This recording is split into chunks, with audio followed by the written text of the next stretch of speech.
One of the key problems for investors is that bond yields around the world are at historical lows. If anything, central banks are to blame because they are pursuing extraordinary policy settings. And one of the key problems is that if they are successful, then bond yields are too low. And that places at risk investments in developed bond markets.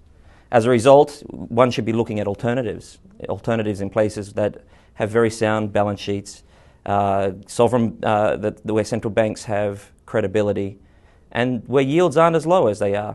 If anything, one should be looking at positive real yields, and places like Asia enjoy such factors. The opportunities in Asia for fixed income investors lie in the fact that the economies enjoy very strong fundamentals, that yields in many countries still are positive from in a real perspective, but also that the currencies, to a large extent, remain undervalued. And as a result, investors globally can enjoy sound structural support, positive real yields, and the benefit of appreciating currencies on a longer-term basis.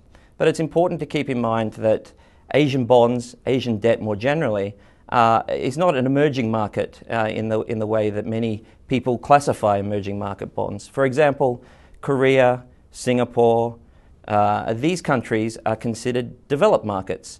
They are part of the very diverse opportunity that presents itself in Asia.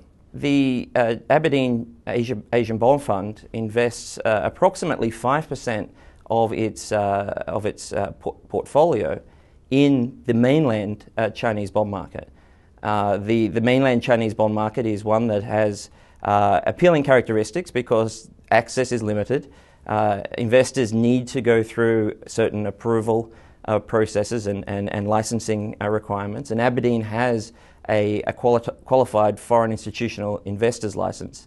We use that quota and license to invest in the mainland bond market. It is a market that's very stable relative to many others. The market does enjoy the benefit of there being very few speculative players in the market. The support for the bond market there in China is very much structurally on one side.